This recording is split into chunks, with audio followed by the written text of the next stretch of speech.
प्रिय भक्तों, अगर आप भी चाहते हैं कि आप शनि देव की कुदृष्टि से बचे रहें और आपको शनि देव की सिर्फ आशीर्वाद और असीम कृपा ही प्राप्त हो, तो आप इस महामंत्र का जाप अवश्य करें। इस मंत्र के नियमित 108 बार जाप करने से नकारात्मक ऊर्जा और बुरी शक्तियां समाप्त होती हैं। काला जादू, टोना टोटका और तंत्र बाधा, काला जादू, टोना टोटका और तंत्र बाधा का नाश होता है। व्यक्ति का तेज और आत्मविश्वास बढ़ता है और साथ ही शनि देव की कृपा से उसे अथाह धन की प्राप्ति होती है। इसलिए प्यारे भक्तों, आप इस महामंत्र का जाप अवश्य करें। जिस भी भक्त ने आज तक इस महामंत्र का जाप किया है, उसे सिर्फ शनि देव की असीम कृपा ही प्राप्त हुई है। इसलिए प्यारे भक्तों, आप इस महामंत्र का जाप अवश्य करें। यह मंत्र बहुत ही शक्तिशाली और प्रबल मंत्र है।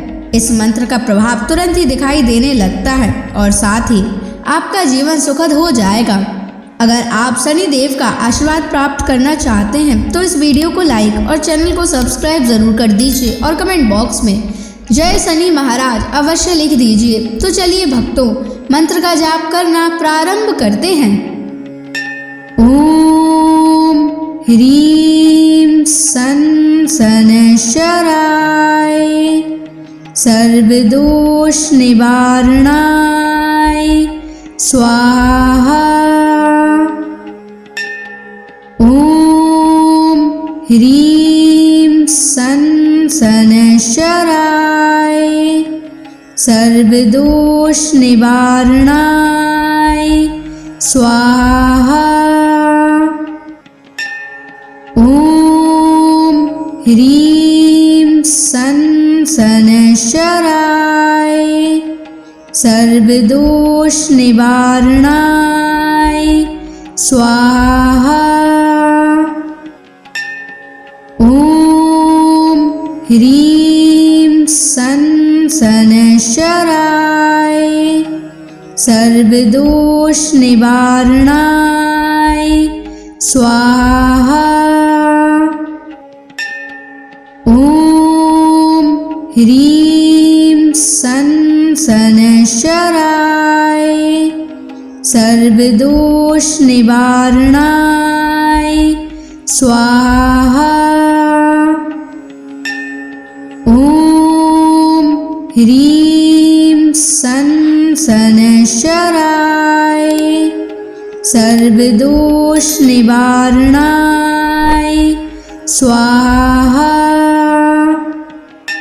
ओम ह्रीं सन शनैश्चराय सर्वदोष निवारणाय स्वाहा। ओम ह्रीं सन शनैश्चराय सर्वदोष निवारणाय स्वाहा। ओम ह्रीं सन शनैश्चराय सर्वदोष निवारणाय स्वाहा। ओम ह्रीं सन शनैश्चराय सर्वदोष निवारणाय स्वाहा। ओम ह्रीं सन शनैश्चराय सर्वदोष निवारणाय स्वाहा। ओम ह्रीं सन शनैश्चराय सर्वदोष निवारणाय स्वाहा। ओम ह्रीं सन शनैश्चराय सर्वदोष निवारणाय स्वाहा। ओम ह्रीं सन शनैश्चराय सर्वदोष निवारणाय स्वाहा।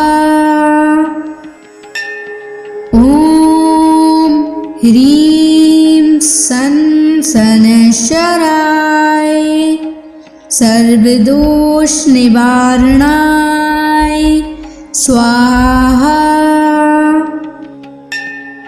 ॐ ह्रीं सन् शनैश्चराय सर्वदोषनिवारणाय स्वाहा। ॐ ह्रीं सन् शनैश्चराय सर्वदोषनिवारणाय स्वाहा।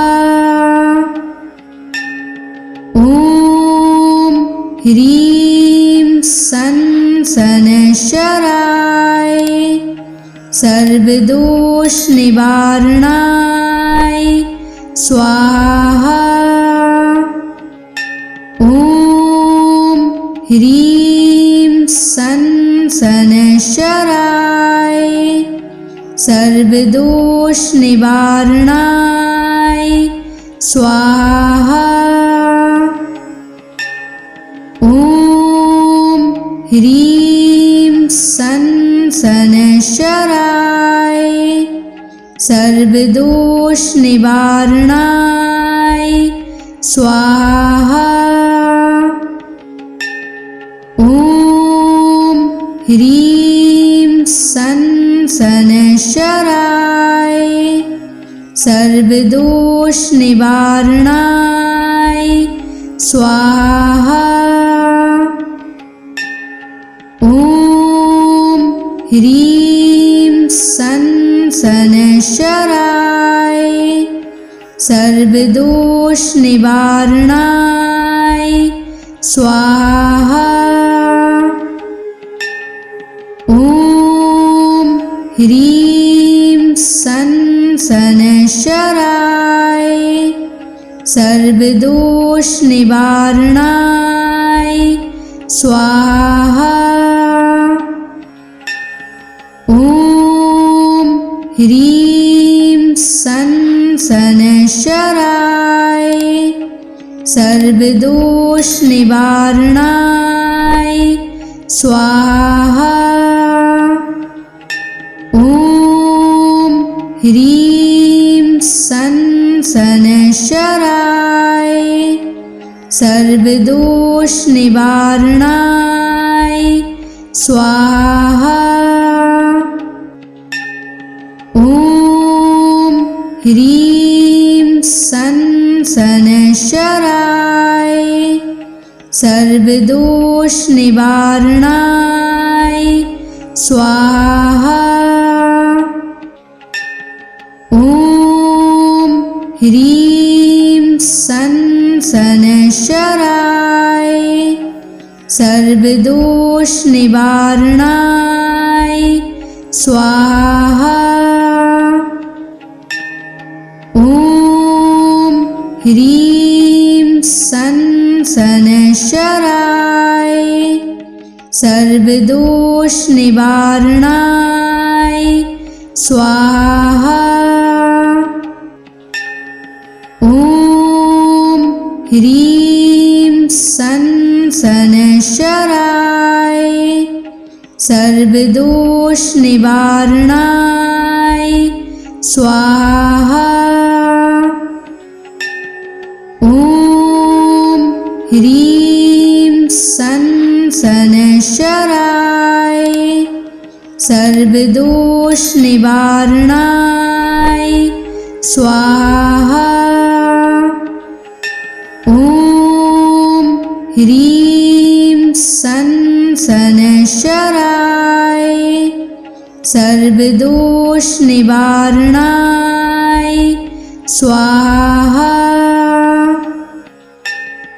ॐ ह्रीं सन् शनैश्चराय सर्वदोषनिवारणाय स्वाहा। ॐ ह्रीं सन् सनशराय सर्वदोष निवारणाय स्वाहा। ॐ ह्रीं सनशराय सर्वदोष निवारणाय स्वाहा। ॐ ह्रीं सनशराय सर्वदोष निवारणाय स्वाहा। ॐ ह्रीं सनशराय सर्वदोष निवारणाय स्वाहा। ॐ ह्रीं सनशराय सर्वदोष निवारणाय स्वाहा। ॐ ह्रीं सनशराय सर्वदोष निवारणाय स्वाहा।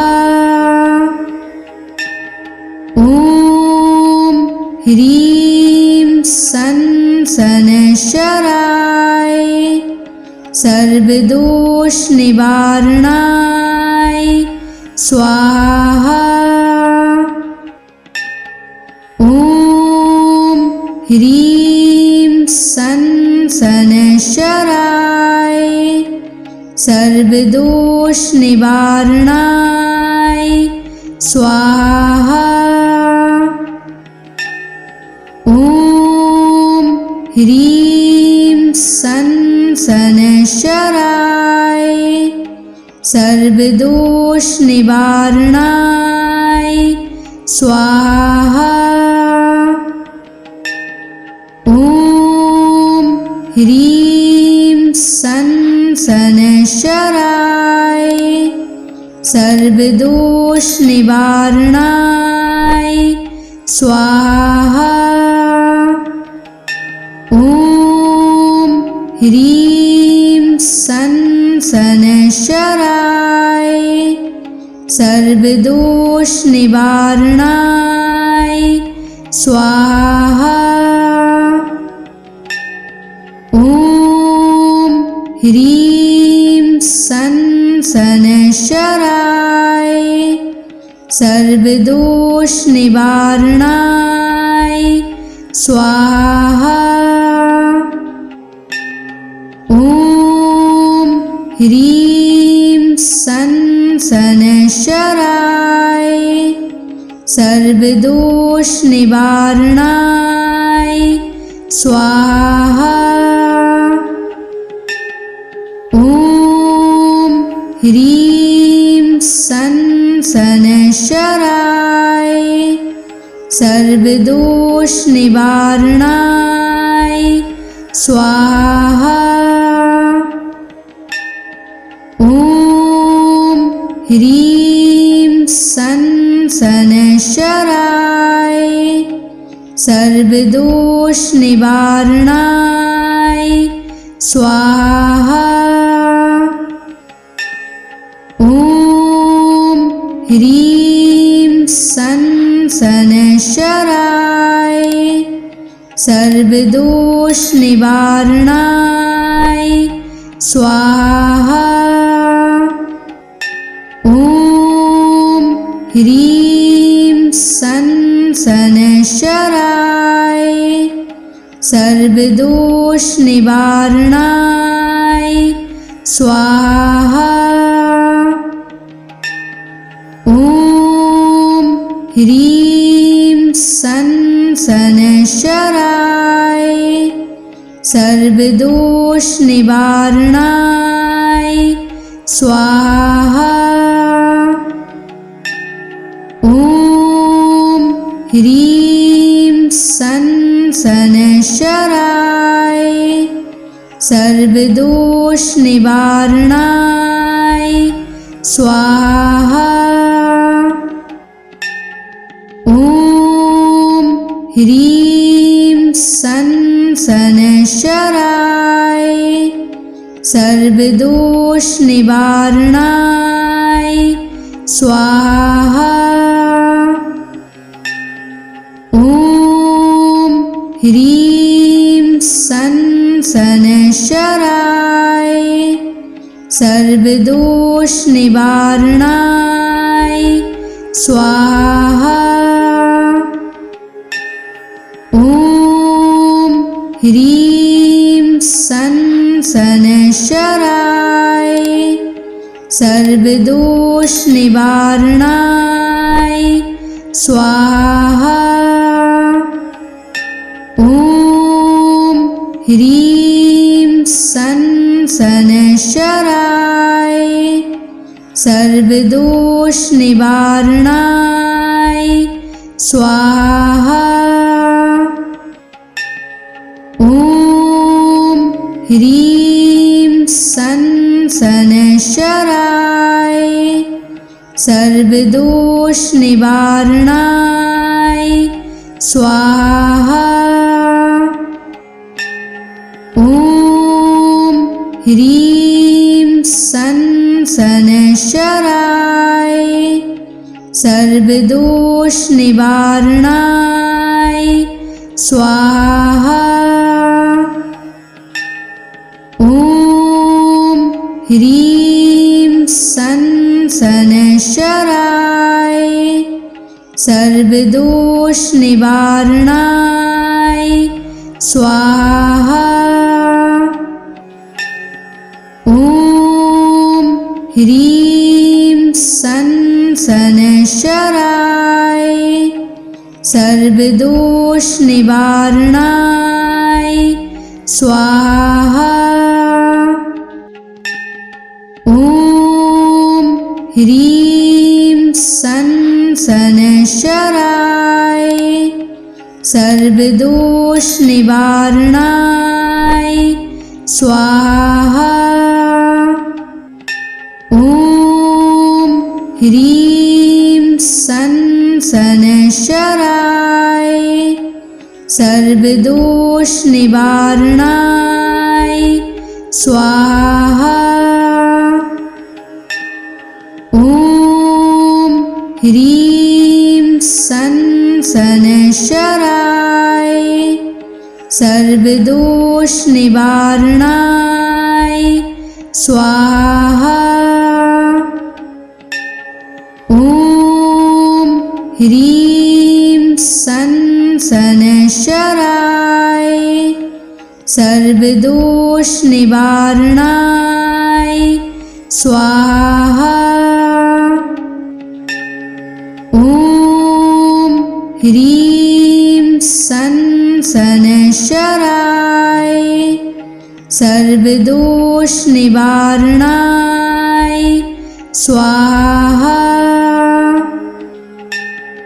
ॐ ह्रीं सन शनैश्चराय सर्वदोष निवारणाय स्वाहा।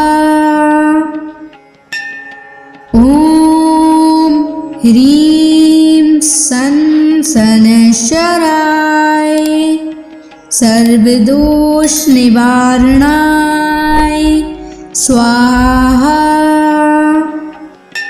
ॐ ह्रीं सन शनैश्चराय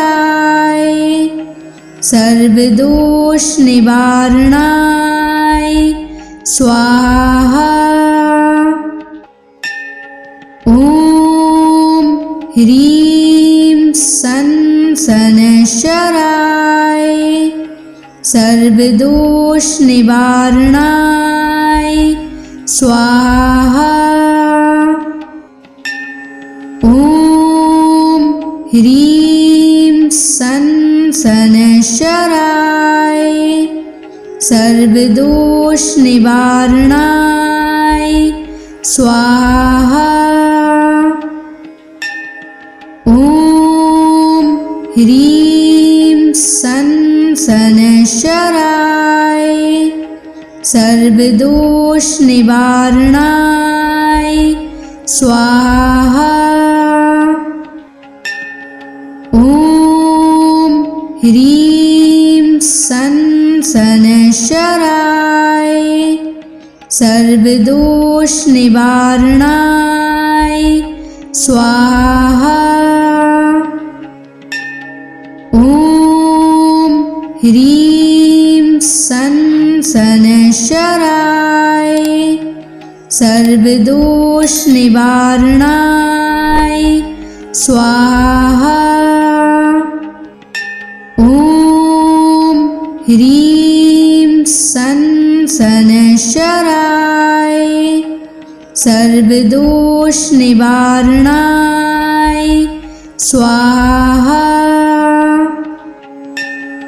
ॐ ह्रीं सन् शनैश्चराय सर्वदोषनिवारणाय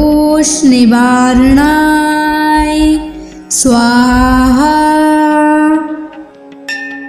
ॐ ह्रीं सन् शनैश्चराय सर्वदोषनिवारणाय स्वाहा। ॐ ह्रीं सन् शनैश्चराय सर्वदोषनिवारणाय स्वाहा। ॐ ह्रीं सन् शनैश्चराय सर्वदोषनिवारणाय स्वाहा। ॐ ह्रीं सन् शनैश्चराय सर्वदोषनिवारणाय स्वाहा। ॐ ह्रीं सन् शनैश्चराय सर्वदोषनिवारणाय स्वाहा। ॐ ह्रीं सन् शनैश्चराय सर्वदोषनिवारणाय स्वाहा। ॐ ह्रीं सन् शनैश्चराय सर्वदोषनिवारणाय स्वाहा। ॐ ह्रीं सन् शनैश्चराय सर्वदोषनिवारणाय स्वाहा। ॐ ह्रीं सन् शनैश्चराय सर्वदोषनिवारणाय स्वाहा। ॐ ह्रीं सन् शनैश्चराय सर्वदोषनिवारणाय स्वाहा। ॐ ह्रीं सन् शनैश्चराय सर्वदोषनिवारणाय स्वाहा। ॐ ह्रीं सन् शनैश्चराय सर्वदोषनिवारणाय स्वाहा। ॐ ह्रीं सन् शनैश्चराय सर्वदोषनिवारणाय स्वाहा। ॐ ह्रीं सन् शनैश्चराय सर्वदोषनिवारणाय स्वाहा। ॐ ह्रीं सन् शनैश्चराय सर्वदोष निवारणाय स्वाहा। ॐ ह्रीं सं शनैश्चराय सर्वदोष निवारणाय स्वाहा। ॐ ह्रीं सं शनैश्चराय सर्वदोष निवारणाय स्वाहा। ॐ ह्रीं सं शनैश्चराय सर्वदोष निवारणाय स्वाहा। ॐ ह्रीं सं शनैश्चराय सर्वदोष निवारणाय स्वाहा। ॐ ह्रीं सं शनैश्चराय सर्वदोष निवारणाय स्वाहा। ॐ ह्रीं सं शनैश्चराय सर्वदोष निवारणाय स्वाहा।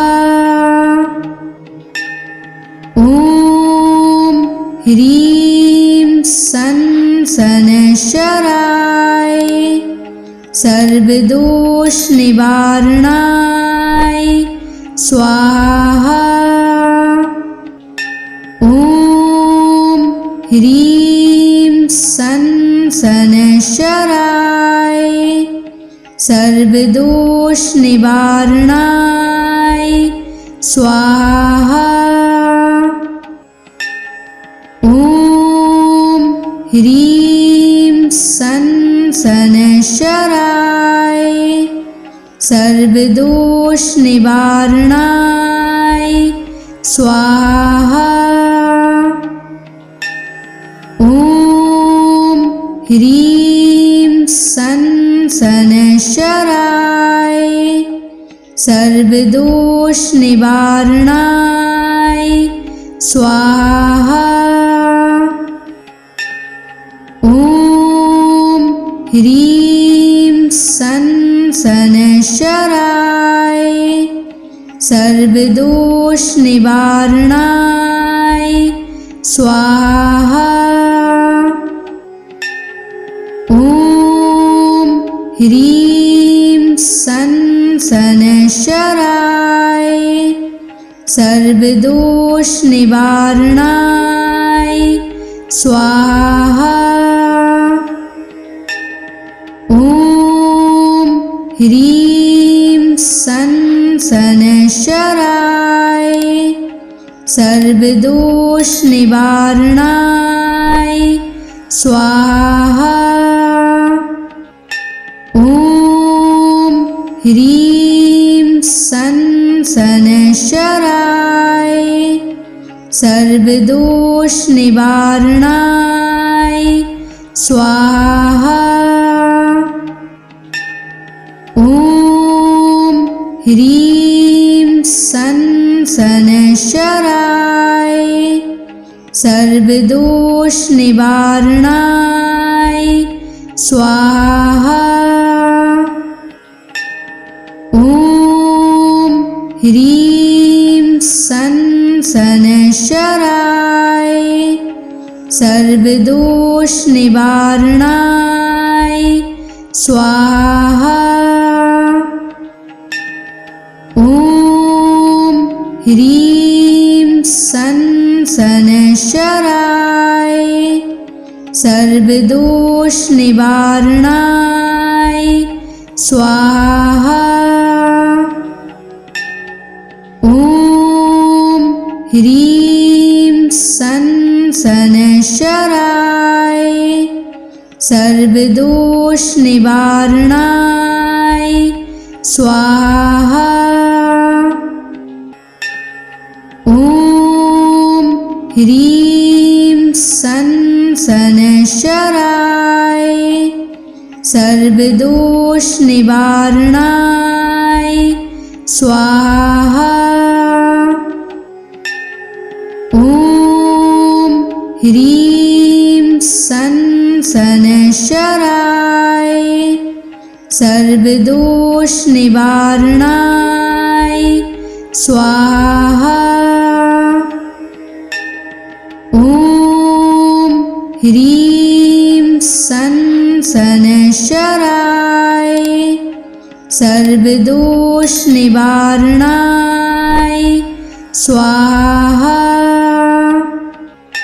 ॐ ह्रीं सन शनैश्चराय सर्वदोष निवारणाय स्वाहा। ॐ ह्रीं सन शनैश्चराय सर्वदोष निवारणाय स्वाहा। ॐ ह्रीं सन शनैश्चराय सर्वदोष निवारणाय स्वाहा। ॐ ह्रीं सन शनैश्चराय सर्वदोष निवारणाय स्वाहा। ॐ ह्रीं सन शनैश्चराय सर्वदोष निवारणाय स्वाहा। ॐ ह्रीं सन शनैश्चराय सर्वदोष निवारणाय स्वाहा। ॐ ह्रीं सन शनैश्चराय सर्वदोष निवारणाय स्वाहा। ॐ ह्रीं सन शनैश्चराय सर्वदोष निवारणाय स्वाहा। ॐ ह्रीं सन शनैश्चराय सर्वदोष निवारणाय स्वाहा। ॐ ह्रीं सन शनैश्चराय सर्वदोष निवारणाय स्वाहा। ॐ ह्रीं सन शनैश्चराय सर्वदोष निवारणाय स्वाहा। ॐ ह्रीं सन शनैश्चराय सर्वदोष निवारणाय स्वाहा। ॐ ह्रीं सन शनैश्चराय सर्वदोष निवारणाय स्वाहा। ॐ ह्रीं सन शनैश्चराय सर्वदोष निवारणाय स्वाहा। ॐ ह्रीं सन शनैश्चराय सर्वदोष निवारणाय स्वाहा। ॐ ह्रीं सन शनैश्चराय सर्वदोष निवारणाय स्वाहा। ओम ह्रीं सन शनैश्चराय सर्वदोष निवारणाय स्वाहा। ओम ह्रीं सन शनैश्चराय सर्वदोष निवारणाय स्वाहा। ओम ह्रीं सन शनैश्चराय सर्वदोष निवारणाय स्वाहा। ओम ह्रीं सन शनैश्चराय सर्वदोष निवारणाय स्वाहा।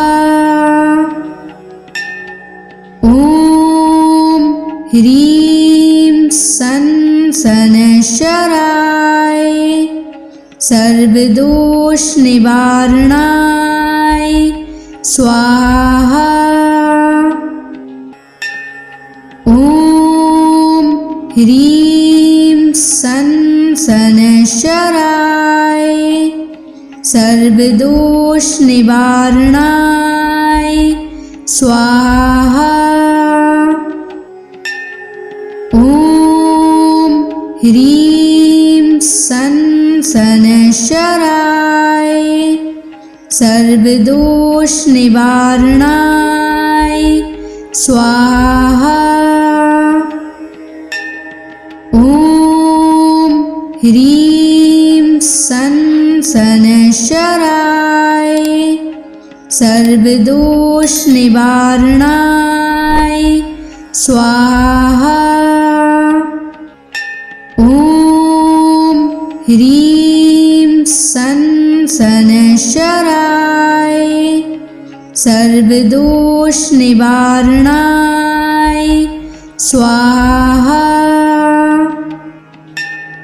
ओम ह्रीं सन शनैश्चराय सर्वदोष निवारणाय स्वाहा। ओम ह्रीं सन शनैश्चराय सर्वदोष निवारणाय स्वाहा।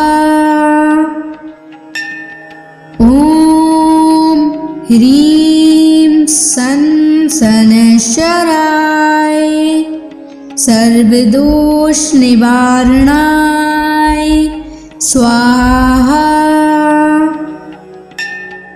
ओम ह्रीं सन शनैश्चराय सर्वदोष निवारणाय स्वाहा। ओम ह्रीं सन शनैश्चराय सर्वदोष निवारणाय स्वाहा।